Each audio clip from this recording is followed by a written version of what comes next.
am back. Welcome, welcome, welcome. I am Emmeisha, period. And this is In Our Lane podcast. So, I just want to start off this conversation by talking a little bit more in depth about my depression and anxiety. So, I first started experiencing, you know, anxiety, well, really noticing that that's what it was because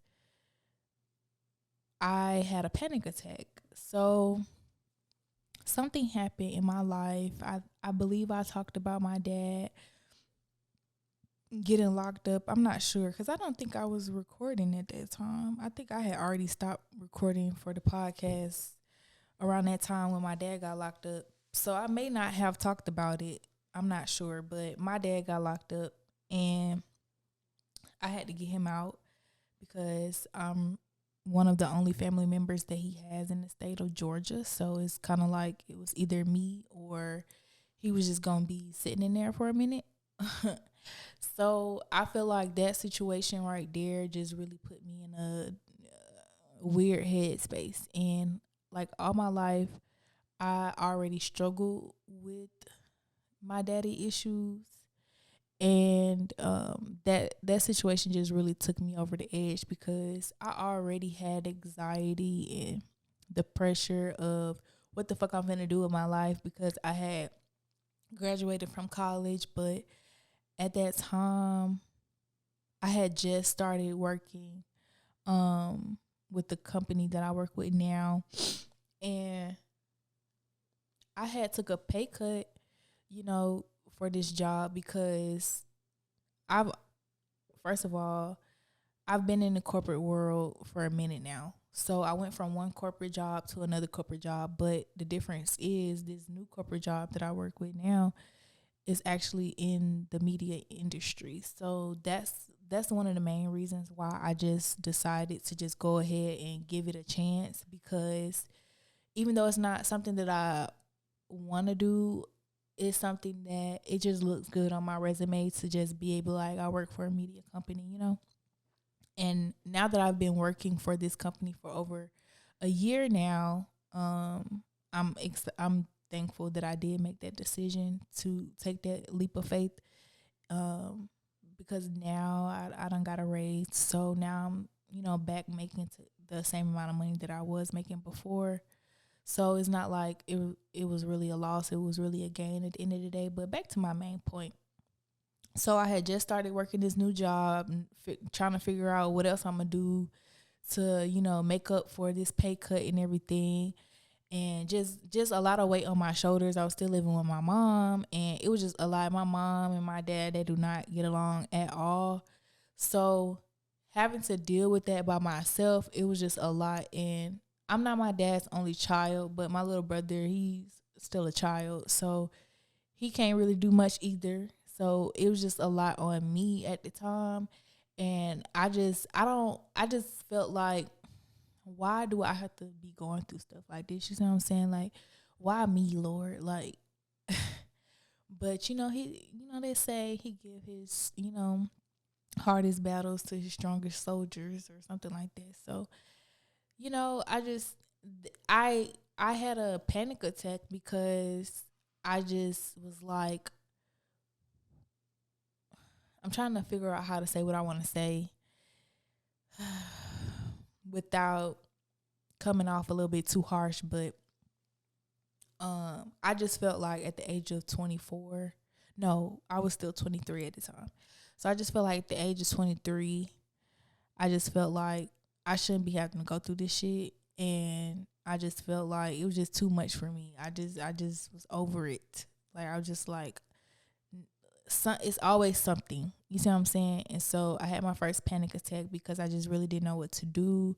Like, I just get this phone call from him in jail saying he locked up, and I was just like, what in the world? So I had a panic attack, and I really didn't know what was going on during that time. I just know that I just couldn't stop crying, and I couldn't breathe. Like, I just really felt like I don't know, like I was gasping for air for the first time in my life, and I was just like, I don't like this feeling. Like, why am I feeling like this? This is not normal. Like, of course I cry, when things, don't go my way and I'm sad and everything. But this time, this cry was a little bit different. And I was just like, I need to talk to somebody about this. 'Cause I don't think that this is normal. So, I got a life coach, and ever since I've had my life coach, I definitely feel like that just remind me I forgot to text her back. It's okay. Um. Anyways, so I was supposed to have my life coach session today, and I forgot to text her back 'cause I got sidetracked trying to do this because I was really supposed to be done, but the people that was in here before me, they ran over time, so now I'm in here doing my thing. But anyway, so I got a life coach, and since I've had a life coach, she's been able to help me cope through things, and she's given me different exercises to be able to get through my hard times. And I like that now I'm able to recognize when I feel my anxiety getting to a certain point to where I need to chill the fuck out, because I can literally feel it in my chest. Like I get tight, and like I do little things like I'll ball my fist, or like everybody who know me knows that my facial expressions are everything. So I might not say a lot, but you're going to see it on my face. And so with that being said, it's just like I've noticed that when my, face change and like my whole aura just changed, I'm starting to recognize that. Cause before I used to just do it and didn't really pay that close attention to it. But now I am aware of it and I'm conscious of it. And so I know that, oh, let me fix my face, cause I'm pretty sure my eyebrows looking crazy right now cause I look mean. And I'm really trying to work on that. And but that's just something about me that's uniquely me, and I'm gonna always be that person who you might not hear me say much, but you're gonna see it on my face. And um yeah, so I wear a lot of my emotions on my face, and I am aware of that, and I'm trying to be conscious of, like, when I have an attitude, not allow it to really show that much. So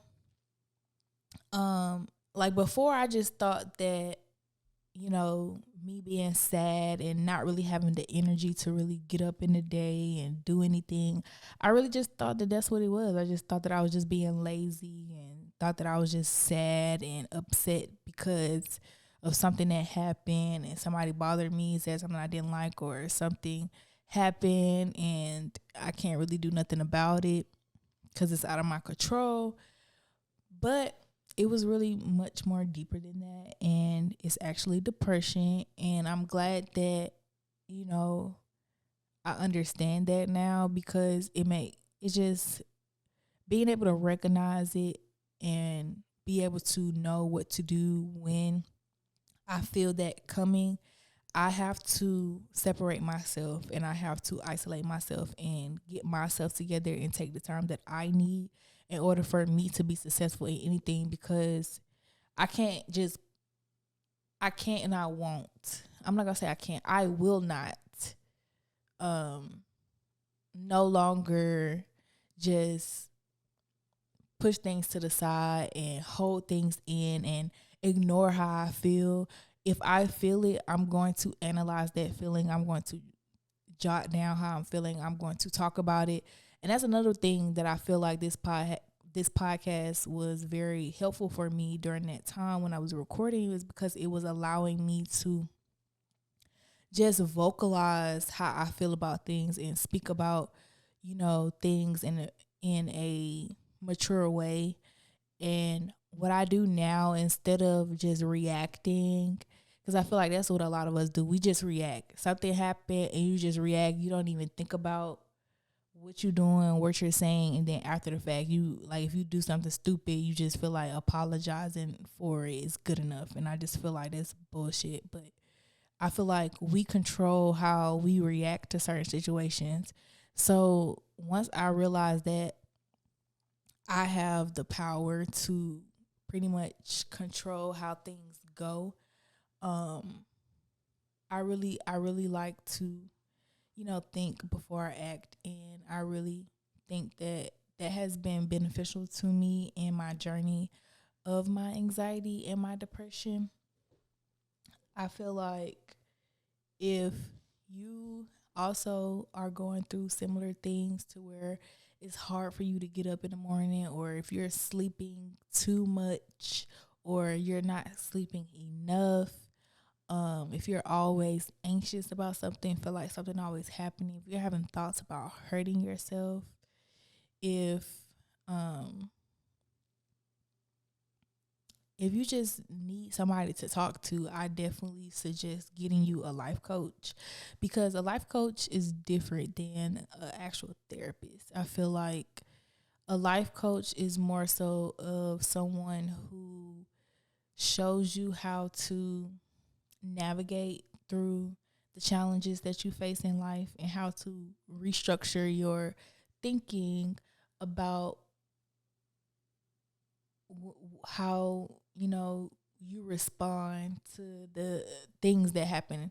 So versus a therapist, that person is, I feel like it's another step up. Like, and I feel like sometimes some people, a life coach, that's all you need, but some people may need a little bit more. And I feel like if you feel like you need a little bit more, then you would go towards the therapist, because the therapist is going to be the person that if you need medication, then they will prescribe you that medication, because sometimes some depression, get to the point where it requires that. And my depression is not to that extent to where I feel like I need any type of medication to help me cope with everything that I go through. But I definitely feel that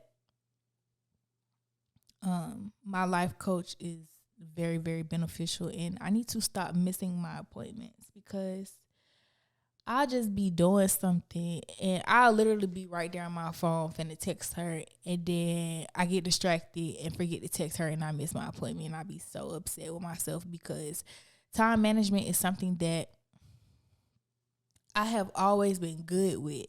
And it wasn't until like this year that I started to realize that I was slacking in that area of my life. And I'm just like, why am I late? Like, I don't do that. Like, that's not me. Like, who is this person? Like, I used to be the person that I'm the first one in the door, last one to leave. That was just the type of person that I was. And I noticed that about myself. And so now I'm working towards getting back to being that person where I'm the first person there and the last one to leave. When I'm in the building, I'm letting my presence be known, and I feel like that's another thing that my anxiety and my depression did. It made me like dim my light. Whenever I'm in a room with other people, I felt like my opinion didn't matter. I felt like I had to be quiet and take the back seat. I felt like I don't have to, really speak, because don't nobody really care about my opinion about things. And now I feel like, no, I matter. My opinion matters, and I have a voice, and I'm gonna use it. And I'm getting back to that space where I feel like I'm that bitch, and I just feel like anybody who knew me in my childhood, that's the type of attitude that I think that they would describe that I had. Like, I just had that energy of, I'm that girl, period, and it's nothing that you can do about it. And I'm trying to get back to that, and I feel like I lost that within the past, few years. I felt like, I don't know, I just felt like a failure, and I feel like that's one of the another like thing that triggered my anxiety and my depression. I just felt like because things didn't look this certain way, or because I wasn't making this amount of money by this age, that means I'm not doing well.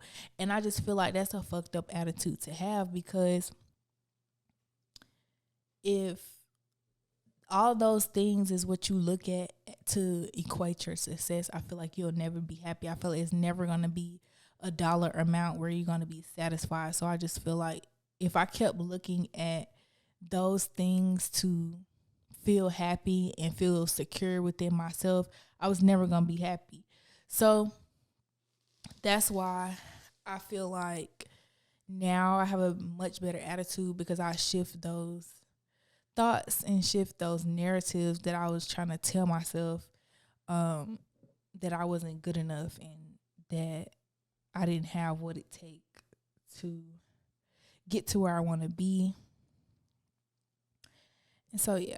So I just really wanted to come on here and share with you guys what I've been going through, because, I have my days, but for the most part, I'm back, and I just know how to deal with it better this time, because, I know how to deal with it better moving forward, period. Um, so, because I feel like your anxiety and your depression is never really something that can just go away. I feel like it's just something that you learn how to control, and and you learn like little things that you need to do for yourself so that you can be able to be successful in any aspect of your life. So yeah, I guess that's all I really wanted to talk about when it comes down to depression and anxiety. Like I said, if you feel like you need help, get help. There's nothing wrong with it. I promise you're not gonna regret it. It's gonna be something that you're gonna wish that you had done a long time ago. Like, I honestly feel like if I would have started going to a life coach in high school until now, I feel like internally I would have grown so much a lot quicker, you know. But you live and you learn. And in my family, no one, goes to therapy. Nobody has a life coach. I feel like I'm the first person who has that in my family, and I feel like it's something that everybody should have. I feel like we would, you know, be a lot further along if we were able to address certain situations a lot better throughout the years. Especially if we had like just a mediator to be able to sit down and just be there to, navigate the conversation when it's time to have those hard, discussions. So, yeah. What else I wanted to talk about on this exclusive episode of In Our Lane? Okay, I'm gonna talk about this a little bit later as well on a regular podcast, but I just wanted to touch on it right now since I got a little bit more time. But loving people from a distance, I feel like it don't matter. Like, oh shoot,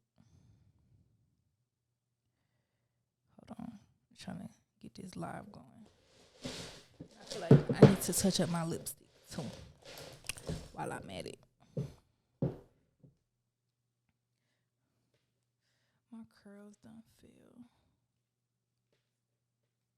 but it's okay because I still look good.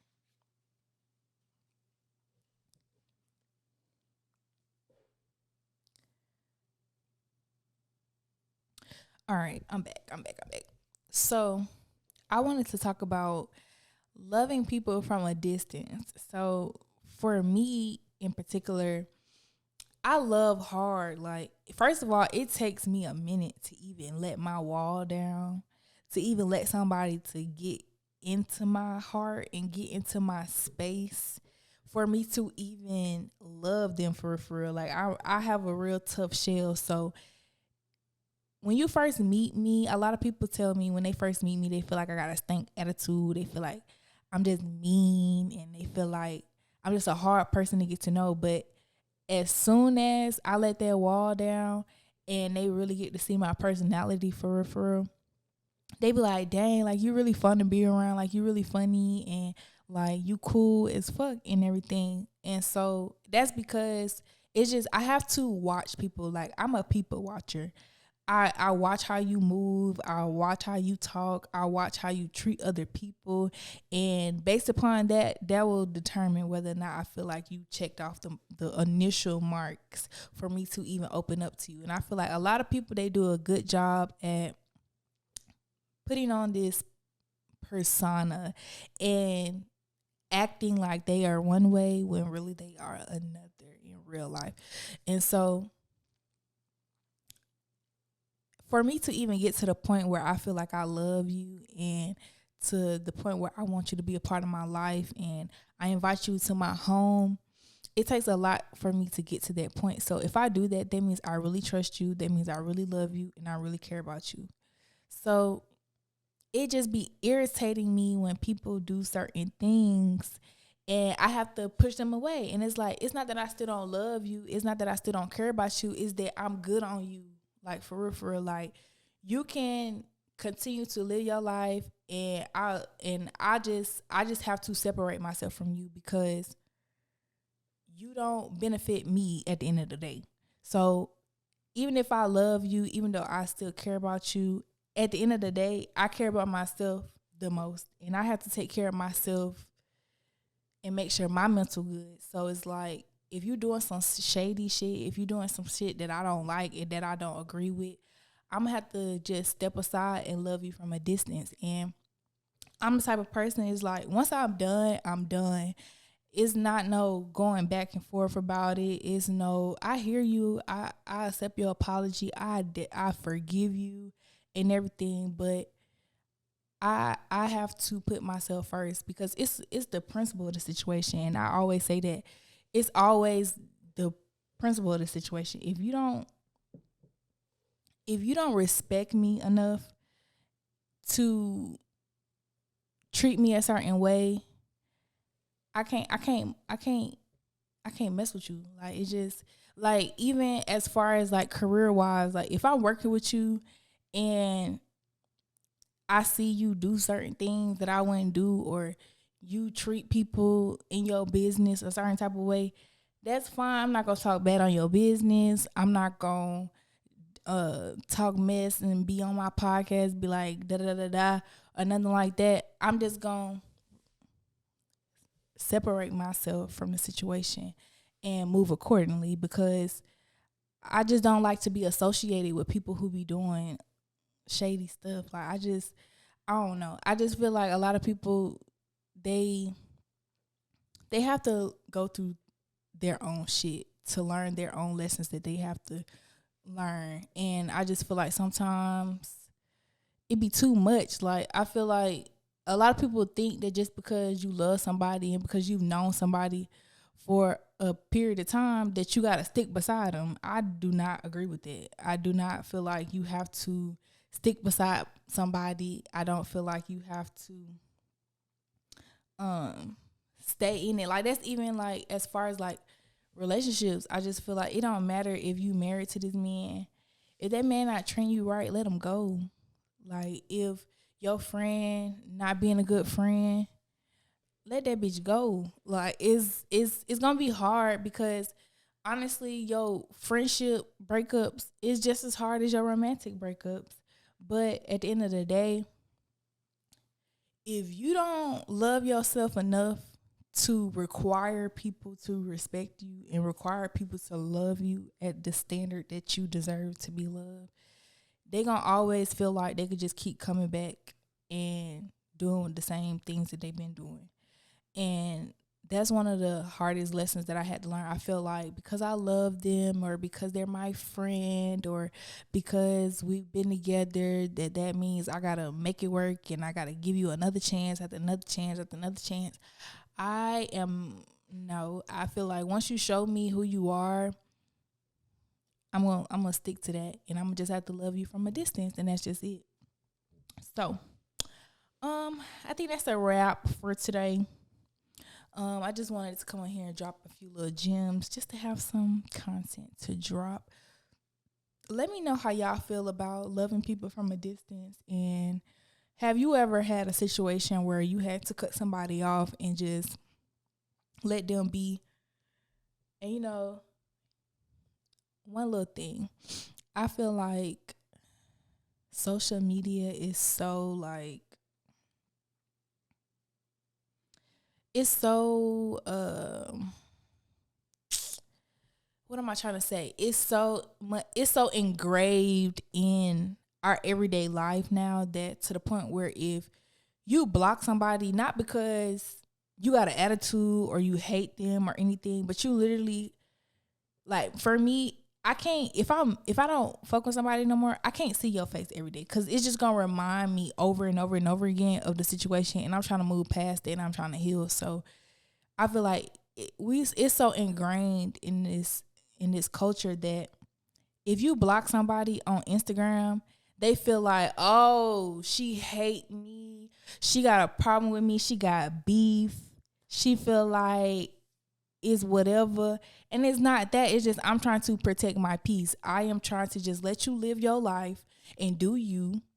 Because if I see you on my screen, I'm going to catch an attitude like that. I know that about myself. So that's a boundary that I have to set for myself. But people take social media so serious nowadays that it's like, if I don't follow you no more, oh, that automatically means that I got a problem. I don't have a problem. It's just that I do not need this in my life anymore. And I don't have to. Like, for example, if you don't like me, if my face irritates you that much, unfollow, please. Block me. Like, if I bother you that much, block me. Unfollow me. I don't care. I would rather you do that than to continuously leave negative comments or continuously like dislike something that I post or something like that. Like I would rather you just not follow me at all. And that's just me though.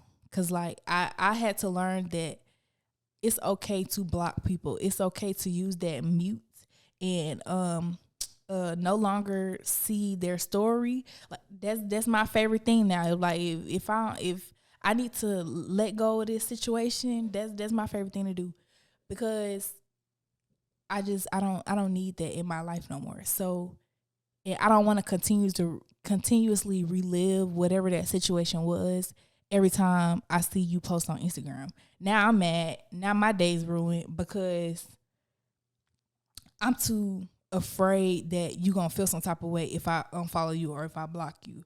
I don't care about that no more. You gotta love people from a distance, and that just is what it is. And like I always say, y'all stay in your lane. And yeah, follow us on at underscore in our lane. Like I said, follow us on Instagram at underscore in our lane. You can subscribe to my YouTube channel. It's Emmeisha, Emmeisha. And that's my Instagram handle as well, at Emmeisha. All right, y'all. I'm out.